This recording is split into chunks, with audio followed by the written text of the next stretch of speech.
Mutual fund में invest करने वाले ऐसे रिटेल इन्वेस्टर जो कि लमसम के माध्यम से एक बड़ा अमाउंट म्यूचुअल फंड में इन्वेस्ट करना चाहते हैं, जैसे कि 2 लाख, 5 लाख, 10 लाख, 20 लाख, उन्हें इस समय इस बात का डर है कि इलेक्शन का रिजल्ट जब 4 जून 2024 को घोषित किया जाएगा उसके बाद क्या मार्केट ऊपर जाएगी या फिर नीचे जाएगी। अगर मान लीजिए कि अभी कोई retail investors 2 lakh, 5 lakh, 10 lakh mutual fund में इन्वेस्ट कर देता है और 4 जून के रिजल्ट के बाद से मार्केट क्रैश हो जाता है तो उन्हें लॉस देखने को मिलेगा, या फिर जो उनके पास अपॉर्चुनिटी हो सकती थी कि वो सस्ते एनएवी रेट पर म्यूचुअल फंड के यूनिट्स परचेज करें, वो अपॉर्चुनिटी उनके हाथ से निकल जाएगी। या फिर ऐसे रिटेल इन्वेस्टर जो कि मान लीजिए कि अभी इन्वेस्ट नहीं करते हैं और 4 जून के रिजल्ट के बाद से अगर मार्केट ऊपर चला गया और उनके पास जो आज मौका है कम रेट पर खरीदने के लिए वो अगर उनके हाथ से निकल गया तो ऐसे इन्वेस्टर्स के भी मन में पछतावा होगा। इस वीडियो के साथ अंत तक जरूर जुड़े रहिएगा। इस वीडियो में इसी मुद्दे पर हम लोग डिटेल में बात करने जा रहे हैं कि अगर आप एक लमसम करना चाहते हैं 5 लाख, 10 लाख, 2 लाख, 20 लाख, 1 लाख, तो आपको किस स्ट्रेटेजी के साथ काम करना चाहिए, अंत तक जरूर जुड़े रहिएगा। नमस्कार दोस्तों, मेरा नाम है नीरज, आप देख रहे हैं फिनोबिट यूट्यूब चैनल। अगर आप इस चैनल पर पहली बार विजिट कर रहे हैं तो इसको सब्सक्राइब करते हुए बेल आइकन को प्रेस करना ना भूलें। देश में एक चरण का वोटिंग अभी बाकी है जो कि 1 जून 2024 को होने जा रहा है। बाकी सभी चरण के जो वोटिंग्स हैं वो कंप्लीट हो चुके हैं। अभी आप अपने स्क्रीन पर सेंसेक्स का आंकड़ा देख सकते हैं जो कि एक डे का है, पिछले एक दिन का, एक वीक का आप देख सकते हैं, एक मंथ का आप देख सकते हैं। इस प्रकार से सेंसेक्स ने परफॉर्म किया हुआ है, ठीक है। अब यहां पर सबसे बड़ा सवाल यह है कि 4 जून के बाद होगा क्या। 4 जून 2024 जब रिजल्ट की घोषणा हो रही होगी तो किस पार्टी की सरकार बनेगी ये कोई भी नहीं बता सकता, ये सब कुछ अधर में है। और जो मार्केट होता है, जो एफआईआई होते हैं, फॉरेन इंस्टीट्यूशनल इन्वेस्टर्स जो होते हैं, जो बड़े प्लेयर्स हैं इन्वेस्टमेंट की दुनिया में, वो ये हमेशा चाहते हैं या फिर मार्केट हमेशा ये चाहता है कि जो एग्जिस्टिंग गवर्नमेंट है वहीं वापस आए, क्योंकि जो इंफ्रास्ट्रक्चर या फिर अन्य सेक्टर्स में जो प्लान्स को लेकर के गवर्नमेंट आगे बढ़ी थी और जिसमें इन्वेस्ट करने पर उनको ज़्यादा लाभ हो रहा था, तो उनके मन में एक परसेप्शन बना रहता है कि अगर सेम गवर्नमेंट, एग्जिस्टिंग गवर्नमेंट अगर रिपीट होती है तो सेम चीज़ों पर वो फिर से आगे बढ़ेंगे और उनमें उनको लाभ होगा, और इसलिए ये अपने इन्वेस्टमेंट को बढ़ा देते हैं और मार्केट ऊपर चला जाता है। अगर मान लीजिए सेम गवर्नमेंट रिपीट नहीं होती है तो ऐसे इन्वेस्टर्स के मन में कहीं ना कहीं ये शंका जरूर रहती है कि जो पिछले प्लान्स थे या फिर जो पिछले प्रोजेक्ट्स थे, हो सकता है कि जो नई गवर्नमेंट आ रही है वो उसे रोक दे और किसी नए सेक्टर्स में बूम देखने को मिले। इस वजह से वहां से जो एफआईआई होते हैं वो अपने पैसे को निकालने लगते हैं। इस समय आप देखेंगे तो फरवरी से लगातार एफआईआई जो हैं वो अपने इन्वेस्टमेंट को कम कर रहे हैं और कैश को बढ़ा रहे हैं, क्योंकि उनके मन में भी कहीं ना कहीं इलेक्शन के रिजल्ट को लेकर के शंका है और वो अपने कैश होल्डिंग को बढ़ा रहे हैं ताकि जब 4 जून को रिजल्ट घोषित हो उसके बाद क्या चीज़ें होंगी उसके हिसाब से वो चीज़ों को तय कर रहे होंगे। लेकिन 4 जून को होगा क्या, रिजल्ट में किस पार्टी की सरकार बनेगी, ये कोई नहीं जानता है, ठीक है। पिछले कुछ इलेक्शंस का अगर हम लोग आंकड़ा देखें तो देखिए 2004 में जब इलेक्शन हुआ था तो उस समय कांग्रेस की सरकार आई थी और उस समय चूंकि सरकार बदली थी, इससे पहले बीजेपी की सरकार थी और 2004 के इलेक्शन में यूपीए गवर्नमेंट आई यानी कि कांग्रेस की सरकार आई, तो एक दिन में ही मार्केट जो था वो -7.8% गिर गया। यानी कि मार्केट कभी भी ये चीज़ों को एक्सेप्ट नहीं करता है कि सरकार बदले। मार्केट ये चाहता है कि जो एग्जिस्टिंग गवर्नमेंट है वहीं वापस आए। जबकि 2004 में क्या हुआ था, सरकार बदली थी तो एक ही दिन में मार्केट जो था वो लगभग 8% के आसपास गिर गया था और एक महीने में मार्केट लगभग 12% गिरा और आने वाले 6 महीने में मार्केट पॉजिटिव में 9% का रिटर्न दे रहा था 6 महीने बाद, ठीक है। इसके बाद से 2009 का इलेक्शन अगर आप देखेंगे तो सेम गवर्नमेंट यूपीए यानी कांग्रेस की गवर्नमेंट आती है 2009 से 2014 के बीच में। उस दिन जब सेम गवर्नमेंट रिपीट होती है तो आप स्क्रीन पर देख पा रहे होंगे 17% एक ही दिन में मार्केट बढ़ गया था। क्यों बढ़ा था? क्योंकि जो मार्केट होता है, जो एफआईआई या फिर जो बड़े प्लेयर्स होते हैं, जो इन्वेस्टमेंट की दुनिया में बड़े प्लेयर्स हैं, वो यही चाहते हैं कि जो एग्जिस्टिंग गवर्नमेंट है वही रिपीट करे। उनको इससे कोई मतलब नहीं है कि किस पार्टी की सरकार है, मतलब इससे ये है कि किसी भी पार्टी की सरकार हो, सेम गवर्नमेंट अगर रिपीट होती है तो वो वही इंफ्रास्ट्रक्चर, वही प्लान को लेकर के आगे बढ़ेंगे जो कि पिछले 5 सालों में था। और इससे क्या होता है कि इन्वेस्टमेंट्स करने वाले जो बड़े प्लेयर्स हैं उनके मन में ये परसेप्शन रहता है कि फिर इन्हीं प्रोजेक्ट्स में आगे बूम देखने को मिल सकता है, इसलिए वो अपने इन्वेस्टमेंट को बढ़ा देते हैं। इसी वजह से मार्केट ऊपर चला जाता है। तो जब सेम गवर्नमेंट फिर से रिपीट होती है तो देखिए मार्केट एक ही दिन में 17% आगे बढ़ गया और एक महीने में मार्केट ने 23% का रिटर्न दिया था और आने वाले 6 महीने में 37% का पॉजिटिव रिटर्न देखने को मिला। उसके बाद आते हैं 2014 में आप लोग को पता होगा बीजेपी की सरकार बनी थी और बीजेपी की जब सरकार बनती है तो उस समय देखिए अब धीरे धीरे 2004 का आप समय देखिए, उस समय इंटरनेट और मीडिया इतना पॉपुलर नहीं था, लेकिन जब 2004 का समय आया था तो धीरे धीरे इंटरनेट और मीडिया से लोगों के मन में अवेयरनेस बढ़ी कि किस प्रकार से मार्केट काम करती है। लोग जितना अवेयर होंगे उतना कम डरेंगे और उतना कम अपने इन्वेस्टमेंट को निकालेंगे या फिर इस प्रकार की चीज़ें होंगी। जो बड़े प्लेयर होते हैं वो हमेशा ये चाहते हैं कि जब मार्केट अपने हाई पीक पर हो तो उस समय वो पैसे को निकाल लें और जब मार्केट गिरेगा तो फिर से इन्वेस्ट कर दें। और हम लोग रिटेल इन्वेस्टर क्या होते हैं, जब देखते हैं कि मार्केट ऑल टाइम हाई है, जब बहुत अच्छा रिटर्न दे रहा है, तब हम लोग मार्केट में एंटर करते हैं और उसके बाद से मार्केट क्रैश होता है और हम लोग फंस जाते हैं। तो यहाँ पर धीरे धीरे मीडिया का आज जिस प्रकार से इन्फ्लुएंस है लोगों के बीच में, वो कहीं ना कहीं लोगों को अवेयर करने का काम कर रही है कि ये सारी चीज़ें चलती रहेंगी। अगर आप स्टॉक मार्केट देखेंगे या फिर सेंसेक्स का इंडेक्स देखेंगे या फिर कोई भी इंडेक्स देखेंगे, तो अगर आप उसको जूम इन करेंगे, यानी कि जब आप शॉर्ट पीरियड के लिए देखेंगे तो आपको फ्लक्चुएशन बहुत ज़्यादा दिखेगा, लेकिन जब आप उसको जूम आउट करेंगे यानी लंबे समय के लिए देखेंगे, 10 साल 5 साल, तो वो मार्केट हमेशा आपको ऊपर जाता हुआ दिखेगा। तो यहाँ पर समस्या ये है कि लोग थोड़ा सा पैनिक हो जाते हैं कि थोड़े से समय के लिए मार्केट गिरा। जब आप पहले से ये क्लियर माइंडसेट के साथ आए हैं कि आपको लॉन्ग टर्म के साथ रहना है, तो छोटे मोटे गिरावट तो होते रहेंगे। ये छोटे मोटे गिरावट इलेक्शन का हो गया या फिर कोविड का हो गया या फिर कहीं पर कोई लड़ाई चल रही है उसको लेकर के हो गया, दो देशों के बीच में लड़ाई चल रही है उसके वजह से मार्केट जो क्रैश हो रहा है, ये सभी चीज़ें शॉर्ट टर्म के लिए होती हैं। अगर आपका गोल लॉन्ग टर्म के लिए, तो इन सभी चीज़ों से आपको घबराना नहीं है। यहाँ पर देखिए, अगर हम लोग बात करें 2014 में जब बीजेपी की गवर्नमेंट आई थी, तो उस समय एक दिन में मार्केट जो था वो पॉजिटिव 1.12% का रिटर्न दिया था और एक महीने में उसने लगभग 4.5% का रिटर्न दिया था और 6 महीने में 16% का रिटर्न दिया था।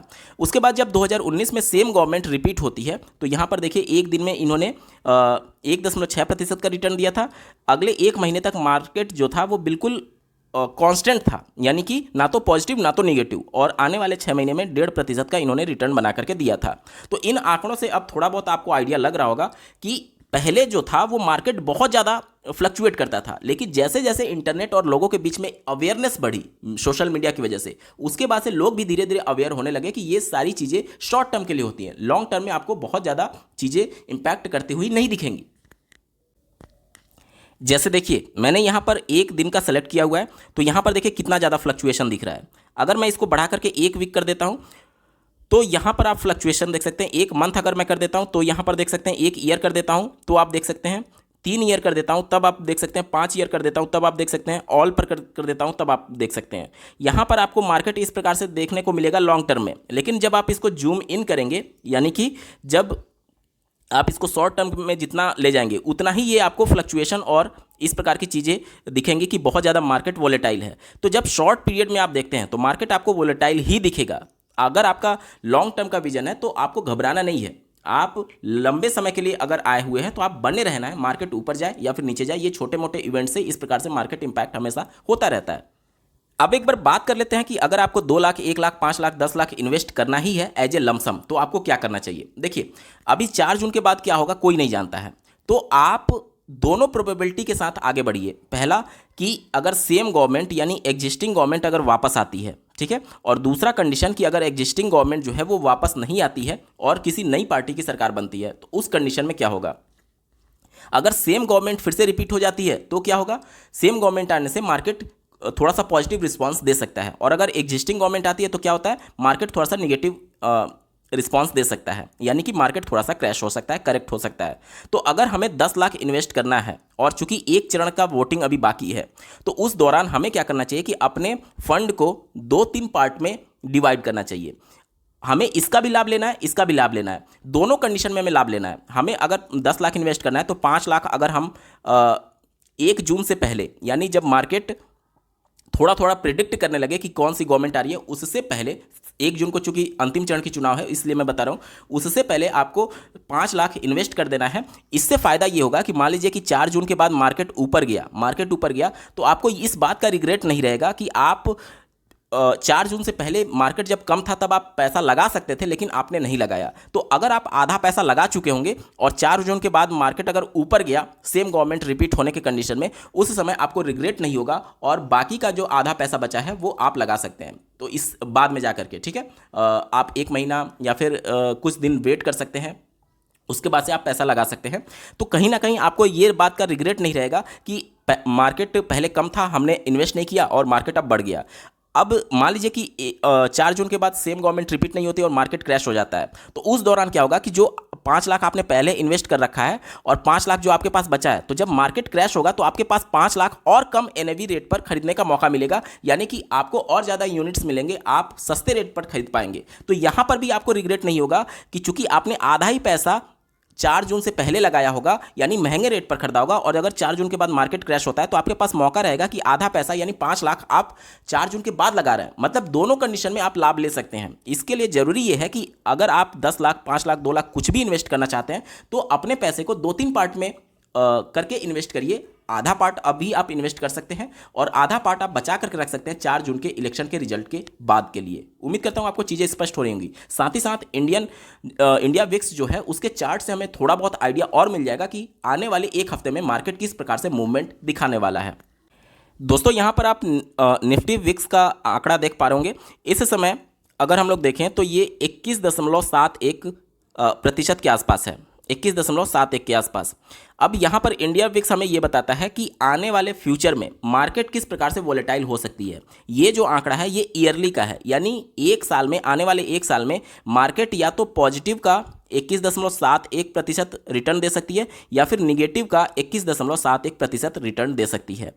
अब इंडिया विक्स हम या फिर निफ्टी विक्स हमें ये नहीं बताता कि मार्केट ऊपर जाएगा या फिर नीचे जाएगा। ये हमें ये बताता है कि मार्केट अभी के जो सिचुएशन है इससे 21% ऊपर भी जा सकता है और 21% नीचे भी जा सकता है। यानी कि अगर मार्केट इस समय यहाँ पर ट्रेड कर रहा है तो ये इस प्रकार से हमें ऊपर भी देखने को मिल सकता है और नीचे भी देखने को मिल सकता है। मतलब कि फ्लक्चुएशन रहेगा आने वाले एक साल के अंतर्गत, वोलेटाइल नेचर रहेगा मार्केट में। ठीक है, अभी चूंकि आने वाले एक हफ्ते में बहुत बड़ा इवेंट के तौर पर आप देख सकते हैं कि इलेक्शन का रिजल्ट घोषित होगा, तो एक हफ्ते में कितना मार्केट वोलेटाइल होगा इसको जानने के लिए इस आंकड़े से हमें एक हफ्ते का निकालना होगा। तो एक हफ्ते का हम लोग कैसे निकालेंगे, चूंकि ये एक साल का है तो एक साल में टोटल कितने हफ्ते होते हैं, 52 हफ्ते होते हैं। तो 52 हफ्ते का अंडर रूट हम लोग निकालेंगे और जो भी वैल्यू आएगी इसमें उससे भाग दे देंगे, तो हमें एक हफ्ते का पता चल जाएगा कि आने वाले एक हफ्ते में मार्केट कितना वोलेटाइल होने वाला है। तो सबसे पहले इसकी वैल्यू निकालते हैं और जो भी वैल्यू आएगी इसमें भाग देना होगा। दोस्तों स्क्रीन पर देखिए, अंडर रूट 52 में कर देता हूं तो इसकी वैल्यू जो आती है 7.21 आती है, 7.21 आती है, ध्यान से देखिएगा। और इसके बाद से अगर हम लोग देखें तो वहाँ पर क्या था, 21.71 था डिवाइडेड बाई 7.21।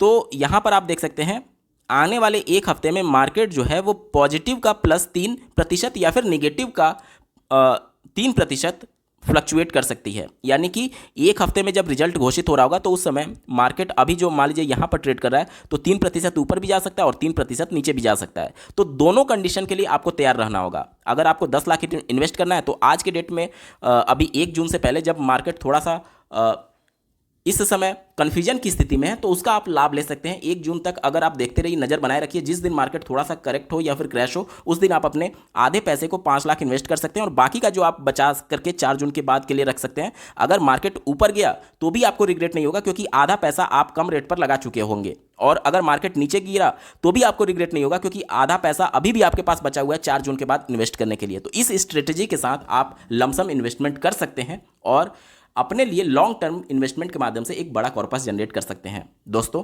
आपको ये वीडियो कैसा लगा कमेंट के माध्यम से जरूर बताइएगा और ऐसे ही महत्वपूर्ण अपडेट के लिए इस चैनल को सब्सक्राइब करना ना भूलें। इस वीडियो को देखने के लिए आपका बहुत बहुत धन्यवाद। भगवान करे आपका दिन शुभ हो।